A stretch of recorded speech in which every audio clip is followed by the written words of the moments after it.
Hello and welcome back to the channel. This video is going to be my review of Black Panther Wakanda Forever. I've seen the film twice now. I've given it a bit of time to think over it, get my thoughts together, and I'm going to be giving you this review today. You may have noticed we've not put out a video in a few weeks. And so before I get into the video, I'm going to give you a quick update on what's going on with the channel. And you know, if you want to listen to that, obviously just keep watching.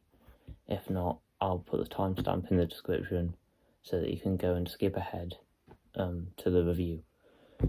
So essentially the fandom podcast has ended. We're not going to be making weekly podcast episodes anymore, me and Aaron, purely because it was just, we were getting a bit fed up. We were struggling to find time every week to do it. We were having to try and go out our way to try and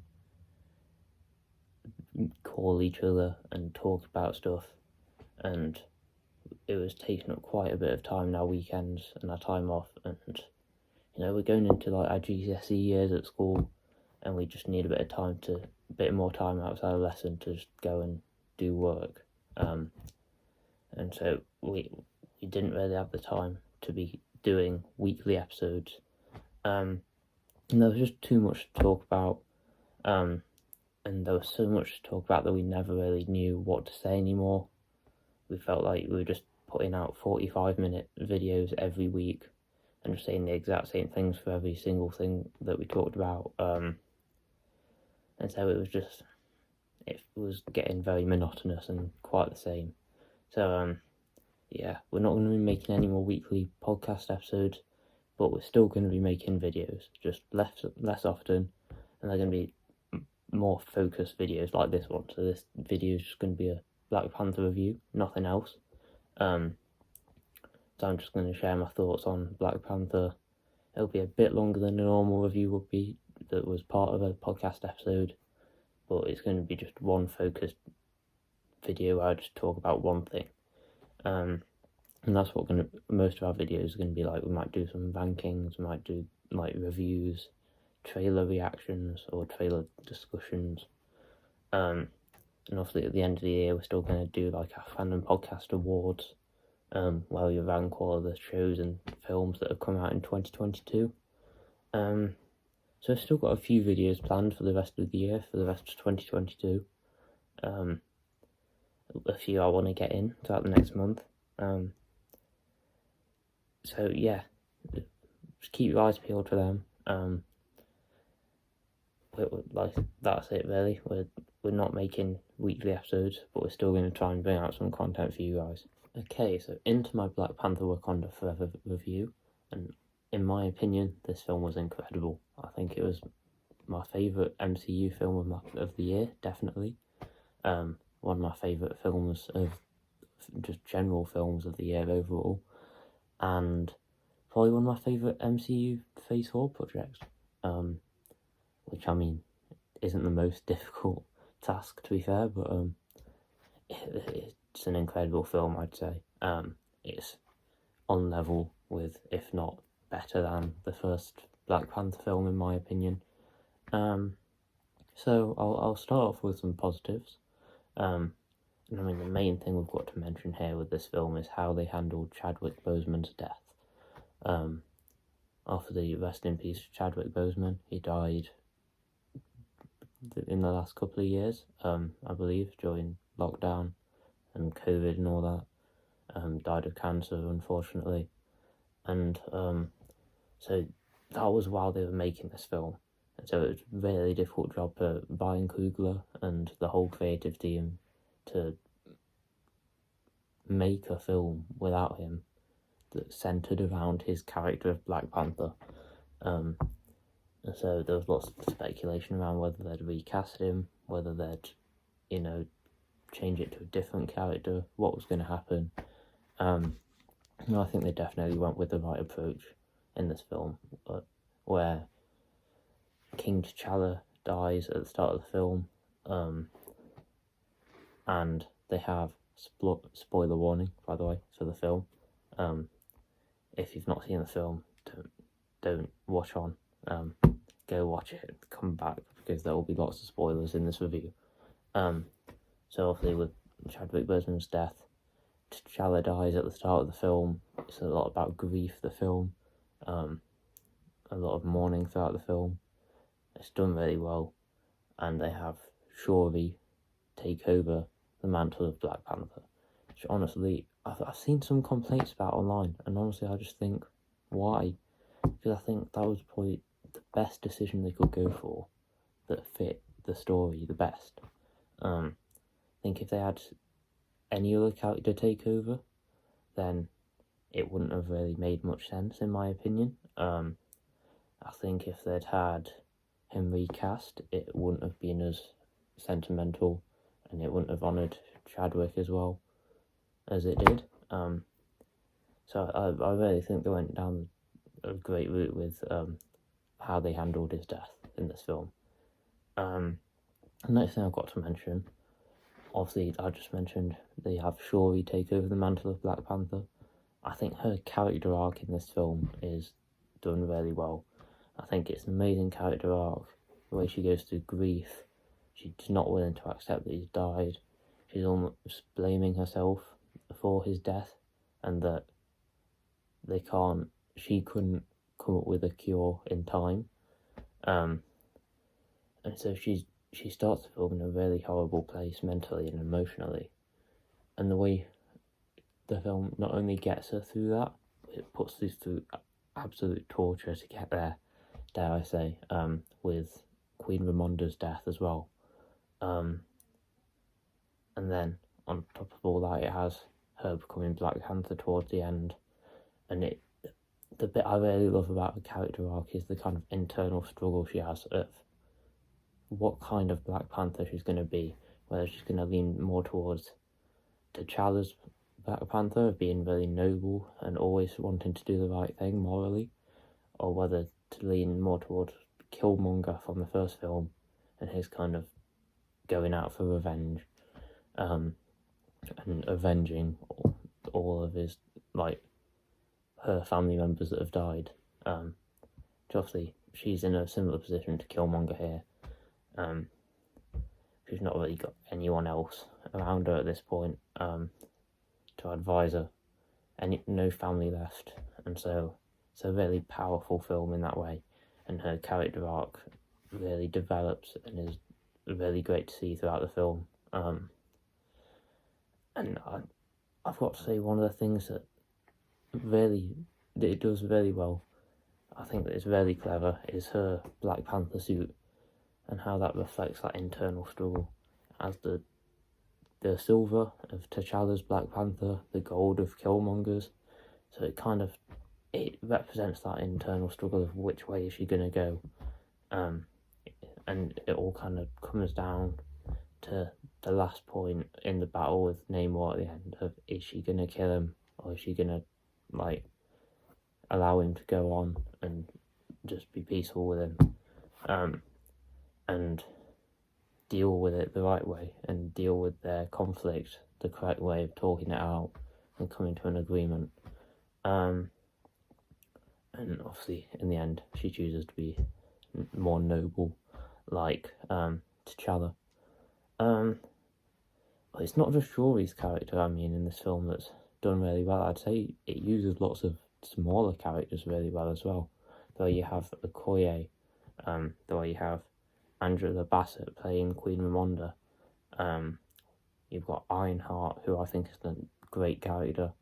The relationship between Shuri and Ironheart, or Riri Williams, I guess it is a really great dynamic, I thought, and that was something I really enjoyed about this film. How they got on.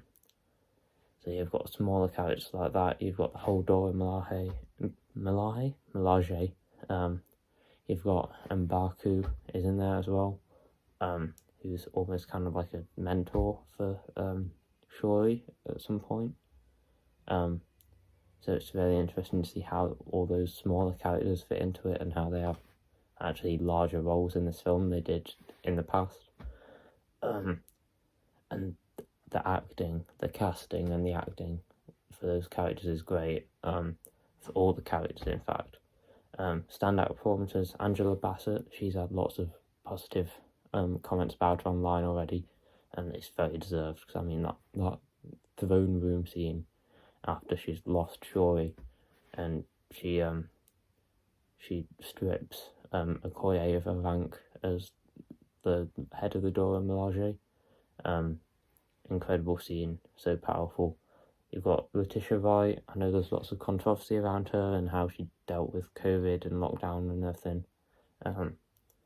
But obviously that can't be great, but with her, purely based on her acting in this film, it was really good, and the way she helped to portray Shuri's character arc was great. Dominique Thorne as Riri Williams and Ironheart. Again, she brought so much fun and passion to the character. I was unsure about Ironheart when it was first announced as like the series, and that the character would be joining the MCU. But after this, I can't wait for the series, because honestly, she's just such a fun character with the looks of it. So I can't wait to see more of her. And Tenoch, I believe it's pronounced. Sorry if I butchered that. Who plays Namor. Namor's such a great villain, powerful villain. Again, quite morally grounded, like Killmonger. I think that's what Black Panther as a franchise is good for. Having morally grounded villains. And he's just trying to protect his nation. So yeah, the way Tenoch portrayed Namor was great, and Namor the character was a great villain. One of the best Phase 4 villains, I'd say, in this film. So yeah. Me personally, I absolutely loved the music in this film as well. I believe it was Ludwig Göransson. Again, I've probably butchered that. But yeah, Ludwig Göransson, I believe it's pronounced, did lots of the score and the background music for this film. I'm a big fan of his now, I've got to say. The way he's done this, he's done some other Marvel projects, I think. I think he did some Pixar projects and some more Disney projects as well. And I know he did The Mandalorian, which obviously had great music. So yeah, he did a great job with the score in this film. There was obviously music from Rihanna with Lift Me Up in the credits. There was a Stormzy song, I believe, which you wouldn't imagine from a Black Panther film, but it actually fit the tone really well, and fit in with the theme of grief. So yeah, that worked really well. Standout ones to me, though, have got to be Sirens, I believe it's called, which is the song that the people of Talakan sing, that kind of hypnotises people to walk out into the sea. That was such a powerful scene, especially when I went to see it in IMAX last week, I believe it was. Obviously they have incredible immersive sound systems, but even when I went to see it in normal cinema, with British, even when I went to see it in a normal cinema, yeah, it was very immersive, really draws you into the scene, it creates lots of tension, and really makes me very intrigued as to who these people are right at the start of the film. So yeah, that was a great song, or a great bit of music. And also Con la Brisa, which translates to With the Breeze. It's the music from the scene where Namor's taking Shuri through Talakan and showing her like the beauty of Talakan. And again, that whole scene, incredible, really shows off Talakan as this really beautiful place, and the music really adds to that and builds to the atmosphere.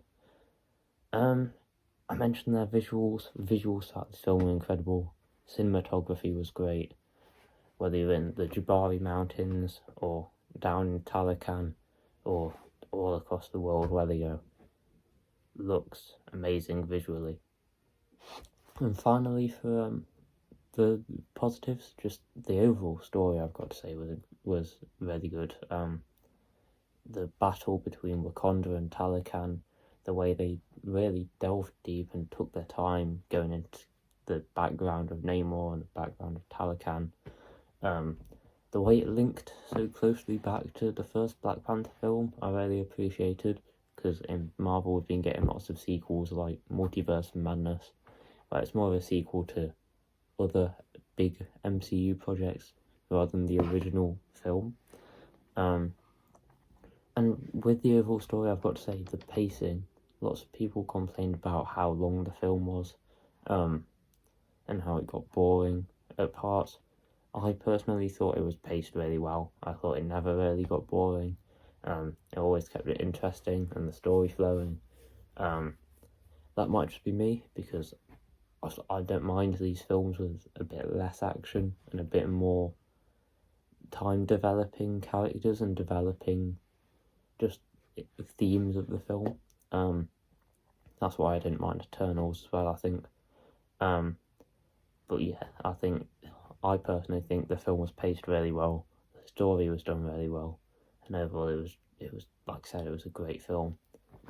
But with positives obviously come negatives, and starting off with negatives, some action scenes. I wasn't sure on the way that the camera work was done. It was very moving around all the time. Didn't really focus on the actual action and fighting much. Especially in that very first action scene where the Dora Milaje are protecting the vibranium from, I think it was French. I just thought the camera work was done kind of a bit strangely.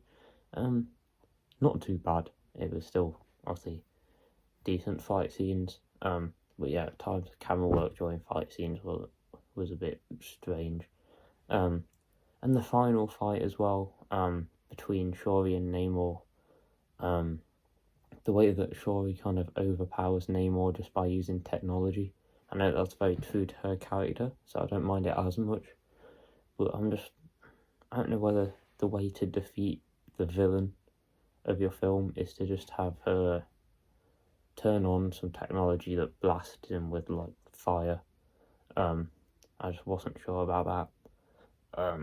And it wasn't a particularly long fight. So it might have been nice to see a bigger fight with between Namor and Shuri at the end. But again, nothing majorly wrong with that. Because we obviously get the huge fight on the boat between the nations of Wakanda and Talokan still, so that kind of makes up for it a bit. But it would be nice to see more action with just the Black Panther, 1-on-1 maybe. Some slightly dodgy CGI. I'm not too sure about that, because I mean, lots of people have been complaining about CGI again online. I thought this film was actually really good. Like I said earlier, the visuals were good. There were a couple of bits, especially like I've seen Ironheart's suit getting lots of complaints online. And to be fair, I can kind of agree with that. It did look a bit plasticky, but it was nothing too major to put me off the film. And I think there were a couple of other moments where the CGI was a bit off, but I mean, overall, for Marvel these days, it was quite good with CGI. Obviously, they're pumping out loads of content. That's lots of where the issue with Phase 4 is coming from, I think. Just how much content they're bringing out. And I think the CGI department's struggling to keep up with that, as can be seen, obviously, throughout the Phase 4 with some very dodgy CGI at times. I mean, just look at Miss Marvel, for example. But yeah, I don't mind with films like this where it has a really good story when the CGI isn't as good. It's more when you've got things like Miss Marvel where it's got a jumbled story, and then you can't even say the visuals were good because CGI in that the powers just didn't look good. Anyway, yeah, there were a bit. The CGI was a bit dodgy, but not too bad. It was overall quite good still, and some costume design I've got to say as well. Again, the Ironheart suit, and I'm still debating with the Midnight Angels suits for the Dora Milaje. The Midnight Angels suits just didn't quite sit right with me. They are comic accurate, and I get that. I'm still unsure. I'm on the fence with that one. When we first talked about the trailer for this film, I've got to say I was unsure about Shuri's suit, but I think it's grown on me over time. I actually really like that suit now. I think it looks really cool. And like I said earlier, it represents the internal battle with Shuri, so it makes even more sense to me now. Yeah, so overall, I think Black Panther Wakanda Forever is an incredible film. It's amazing. You should definitely go watch it on the biggest screen possible, IMAX if you can, because it's so immersive. Visuals are great, and yeah, it has this really lovely story behind it. Some great action sequences. Could be a little bit better, but overall the action was pretty cool. And yeah, I thought it was great. I've given it a 9 out of 10. So it's definitely up there with some of my favourite films of the year. I think I've given it quite a few 9 out of 10s now, actually. But yeah, it's a pretty great film. It's definitely good. I definitely recommend that you go and watch it. And yeah, that's it from me. Obviously, like I mentioned earlier at the start of the video, I have a few more videos planned for the rest of the year. If I get around to making them. A couple I definitely want to make throughout the next month. At the end of the year, me and Aaron should be here for our end of year rankings or awards. So yeah, thank you for watching, and goodbye.